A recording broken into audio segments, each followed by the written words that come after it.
Okay हम लोगों ने अब तक पढ़ा था कि हमारे पास जो अरिथमेटिक प्रोग्रेशन होता है उस अरिथमेटिक प्रोग्रेशन में हमारे पास कोई भी अगर सीरीज हो दैट गोज लाइक दिस 2 4 6 8 10 12 उसमें the difference between two consecutive terms is the same. ठीक है, 4 - 2 is 2, 6 - 4 is 2, 8 - 6 is 2, 10 - 8 is 2 and 12 - 10 ये भी सब 2 ही होता है।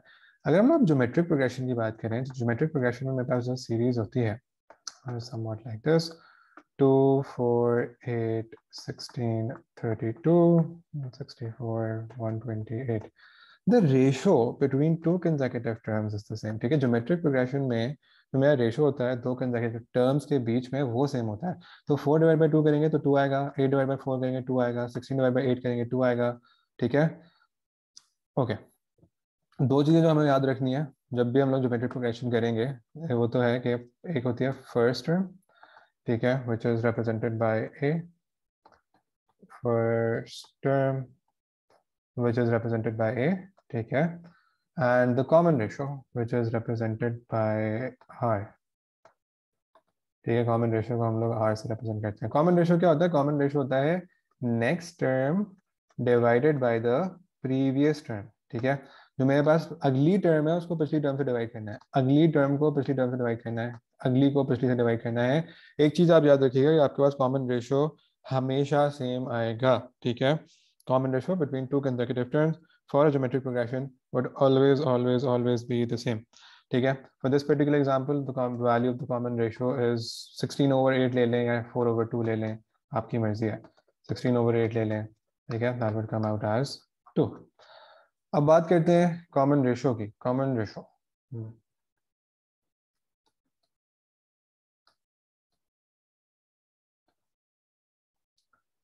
मेरे पास कोई सा भी प्रोग्रेशन हो, ज्योमेट्रिक प्रोग्रेशन, ठीक है, तो मेरे पास कॉमन रेशियो पॉजिटिव हो सकता है, नेगेटिव हो सकता है, and can be between 1 and -1।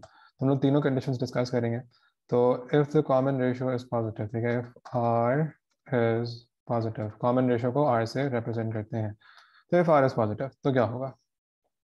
अगर मेरे पास कॉमन रेशियो पॉजिटिव है so I'm going to get a series which will look somewhat like this: 3 9 27 then 81 then 243। ठीक है, यहाँ पे अगर आप आर देखें तो आपके पास क्या होगा? 9/3 27/9, आंसर आपके पास 3 ही आएगा। 9/3 कर लें, 27/9 कर लें, आंसर 3 आएगा। इसमें मेरे पास सारी टर्म्स पॉजिटिव है, ठीक है, तो मेरा कॉमन रेशियो पॉजिटिव है। अगर मेरे पास सारी टर्म्स नेगेटिव होंगी जब भी मेरा कॉमन रेशियो पॉजिटिव ही होगा। Let's take question like this: -3 -9 -27 -81 -243। ठीक है, यहाँ पे मेरे पास सारी टर्म्स नेगेटिव हैं, all of my terms are negative, this is negative as well. तो मेरे पास यहाँ पे क्या होगा? मेरा कॉमन रेशियो भी नेगेटिव पॉजिटिव होगा, सॉरी, ठीक है, तो common ratio would also be positive क्योंकि मेरे पास सारी टर्म्स नेगेटिव। अगर सारी टर्म्स पॉजिटिव हो, सारी टर्म्स नेगेटिव हो तो कॉमन रेशियो पॉजिटिव आता है। अब बात करते हैं कॉमन रेशियो नेगेटिव कब आता है। ठीक है, तो इफ आर इज नेगेटिव, अगर कॉमन रेशियो नेगेटिव होगा ना तो आप एक चीज ऑब्जर्व करेंगे कि आपके पास ना ऑल्टरनेट टर्म्स पे नेगेटिव साइन आ रहे होंगे। ठीक है, या फिर आपके पास ऐसा होगा: -3 9 -27 81 -243। ठीक है, तो यहाँ पे क्या हो रहा है? ऑल्टरनेट टर्म्स पे, ऑल्टरनेट पे मेरे पास एक टर्म छोड़ के मेरे पास माइनस नेगेटिव साइन आ रहा है।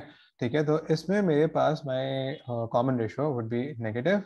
सही है, और मैं इसको निकाल के भी दिखा देता हूँ। मेरे पास आएगा -9/3 विच इज इक्वल टू -3, और यहाँ पे मेरे पास है 9/-3 which is also equal to -3।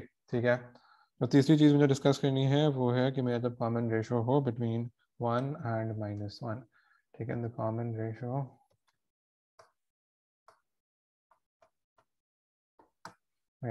Common ratio is between 1 and -1।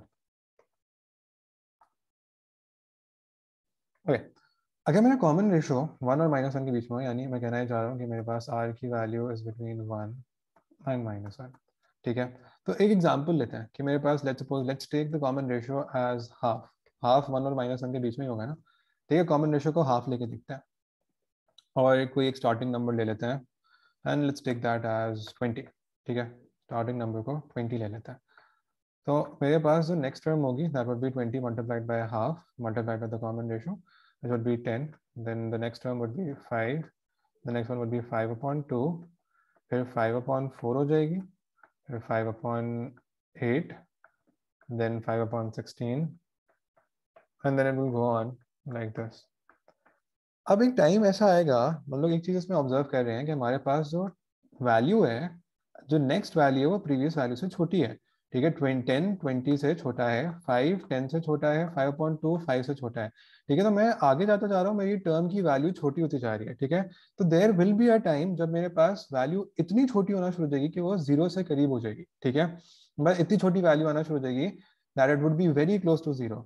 ऐसी सीरीज को हम लोग कन्वर्जेंट सीरीज कहते हैं, ठीक है। These kind of series are known as convergent series. और कन्वर्जेंट सीरीज आती कब है? कन्वर्जेंट सीरीज जब आती है when the value of r is between 1 and -1। Okay, तो एक नंबर लाइन पे भी इसको देख लेते हैं कि मेरे पास अगर r की वैल्यू 1 और -1 के बीच में है तो मेरे पास एक कन्वर्जेंट सीरीज आएगी, ठीक है। कन्वर्जेंट 1 से बड़ी है तो डाइवर्जेंट हो जाएगी, ठीक है। 1 से छोटी है तो भी डाइवर्जेंट ही कहलाएगी, ठीक है। तो r is less than -1 and यहाँ पे है r is between 1 and -1 and r is greater than 1, तो मेरे पास डाइवर्जेंट सीरीज आएगी। डाइवर्जेंट सीरीज हमने अभी ऊपर जो एग्जांपल्स देखी थी वो सारी डाइवर्जेंट सीरीज की थी, ठीक है। वो कन्वर्जेंट सीरीज की नहीं थी। सिर्फ ये वाली जो एग्जांपल है यहाँ पे ये कन्वर्जेंट सीरीज की है। Okay, now there are a few formulas that we need to remember for a geometric progression. एक तो हमारे पास होता है Tn का इक्वल्स टू ARn-1। जैसे हम लोग nth टर्म निकालते थे अरिथमेटिक प्रोग्रेशन में, हम लोग निकालते हैं Tn equals to A + n-1d। इसमें भी हम लोग कोई भी nth टर्म निकाल सकते हैं, 8th term, 7th term, 20th term, 50th term of geometric progression इस फार्मूला के थ्रू निकाल सकते हैं, ठीक है। फिर हमारे पास एक और फार्मूला होता है of the sum of the first n terms, ठीक है। That goes like this, A1 - Rn over 1 - R, ठीक है। इसमें n is the number of terms जिसका मुझे सम निकालना है, A is my first term, R is my common ratio, ठीक है, जैसा आप लोगों को पता है। एक और होता है formula which goes like this, S infinity equals to A over 1 minus R। Sum to infinity कब आता है? सम टू इन्फिनिटी जब आता है जब मेरे पास मेरी सीरीज कन्वर्जेंट हो। When my series is convergent and my value of R is between 1 and -1, only then I'll be able to find the sum to infinity. Otherwise, I won't be able to find the sum to infinity. Sum to infinity सिर्फ जब आता है जब value of r is between 1 and -1, ठीक है। Okay, अब कुछ सवाल करते हैं। ये बहुत बेसिक से सवाल हैं आपकी अंडरस्टैंडिंग डेवलप करने के लिए ज्योमेट्रिक सीरीज में। अब कह रहा है identify whether the following sequences are geometric, if they are geometric write down the common ratio and the 8th term. Okay, कह रहा है कि मेरे पास ये सीरीज ज्योमेट्रिक है तो इसका कॉमन रेशियो निकालो और इसकी 8th टर्म निकालो, ठीक है। तो अगर हम लोग देखें पहला वाला सवाल, इसमें हमारे पास है 1 2 4 6, ठीक है। हमने एक चीज पढ़ी थी कि जब कभी भी ज्योमेट्रिक प्रोग्रेशन होगा तो मेरे पास जो कॉमन रेशियो आएगा between two consecutive terms that would always be the same, ठीक है। तो हम लोग देखते हैं इसका कॉमन रेशियो कैसे निकालेंगे। कॉमन रेशियो मेरे पास होगा टू दिस अपॉन दिस, तो 2/1, ठीक है। इसका कॉमन रेशियो होगा 4/2, ठीक है। और इसका होगा 6/4। All of these values should be same, क्योंकि मेरे पास एक ही ज्योमेट्रिक प्रोग्रेशन का कॉमन रेशियो है तो common ratio has to be equal, ठीक है। हम लोग देख रहे हैं यहाँ पे इन दोनों की वैल्यू जो 2 आ रही है, लेकिन इसकी वैल्यू जो आ रही है वो 6/4 which is 1.5, ठीक है। तो therefore this is not a geometric progression, ठीक है। I'm just writing GP, geometric series या geometric progression, ठीक है। Let's talk about part B. Part B में मेरे पास है -1 4 -16 एंड 64। तो लेट्स चेक कि मेरे पास कौन सा प्रोग्रेशन है, ये कि ज्योमेट्रिक प्रोग्रेशन है कि नहीं है। तो हमें सिर्फ यही चेक करना है। तो हमारे पास अगैन हमने वही चीज़ करनी है कि हमारे पास जो कॉमन रेशो होना चाहिए वो सेम होना चाहिए। तो हम देखते हैं 4/-1 -16/4, 64/-16, इन तीनों से मेरे पास जो वैल्यू आएगी वो क्या होगी, -4 आएगी। ठीक है, if I am getting the value as -4 for all of them, इसका मतलब है मेरे पास जो ये प्रोग्रेशन है ये एक ज्योमेट्रिक प्रोग्रेशन है, मेरा कॉमन रेशो सबके लिए बराबर आ रहा है, तो एक ज्योमेट्रिक प्रोग्रेशन है। अगर उन्होंने कहा है कि ज्योमेट्रिक प्रोग्रेशन हो तो you also have to find the eighth term, तो एट्थ टर्म हम लोग निकाल लेते हैं by using the formula Tn equals to ARn minus 1. So if I have to find the eighth terms, I'll take the value of n as 8. A की value -1 है तो उसको यहाँ पे पुट कर देंगे। ठीक है, R की वैल्यू हमने अभी निकाल ली -4। ठीक है, n की value 8 - 1 which would become 7 sorry 8 - n की वैल्यू 8 है तो 8 - 1 would become 7। ठीक है, इसको कैलकुलेटर से कर लें जल्दी से सॉल्व। तो मेरे पास आएगा -1 × -4 to the power of 7, this is 16384।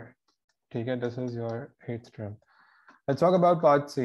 part C में मेरे पास है 81, 27, 9 and 3। ठीक है, तो part C is 81, 27, 9 and 3।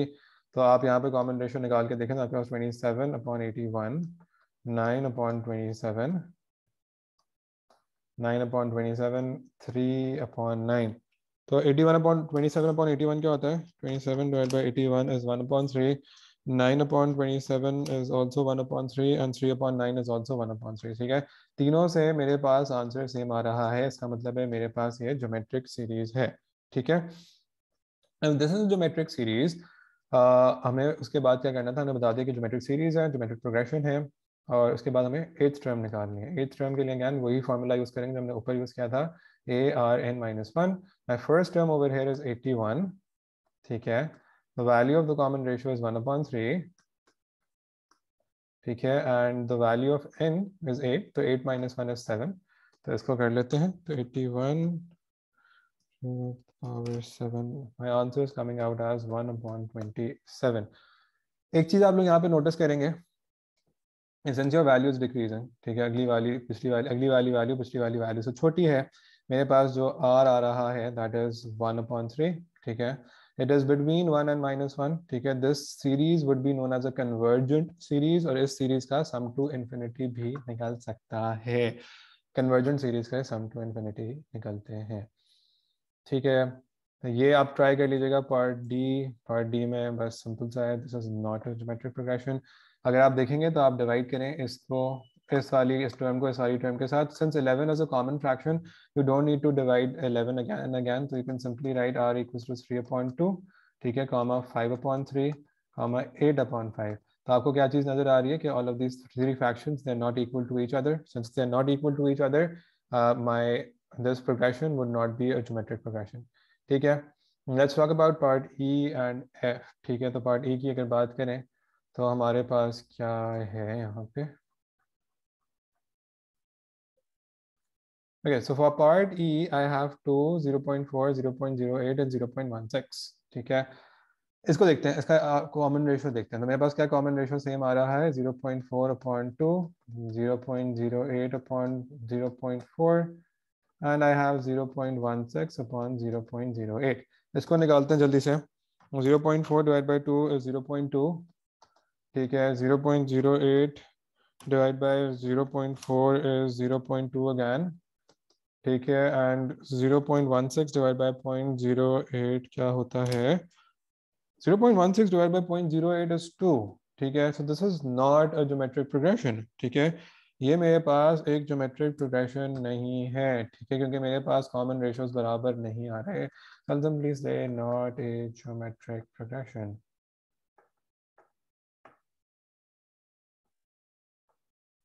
Okay, अगला वाला आखिरी वाला करते हैं, that is a little interesting.